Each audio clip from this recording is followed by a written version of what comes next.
சரித்திரத்துல எல்லாரும் கிளி புறாவை பத்தி எல்லாம் எழுதியிருக்காங்களே தவிர அதே சாதியில பிறந்த காக்காவை பத்தி ஒரு பய கூட யோசிக்கவே இல்லை.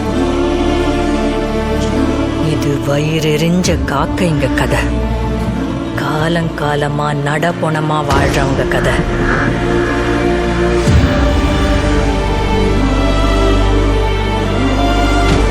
தாயோட மார்ல பால் இல்லாம ரத்தத்தை குடிச்சு வளர்ந்த ஒரு இனத்தோட கதை.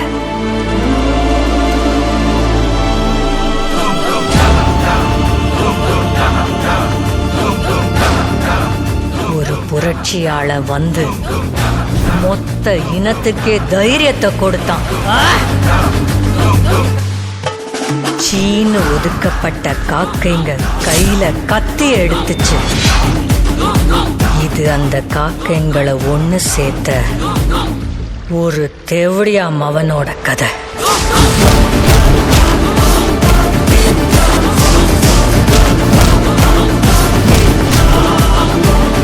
என் மவன் தலைவனான கதை கொய்யா.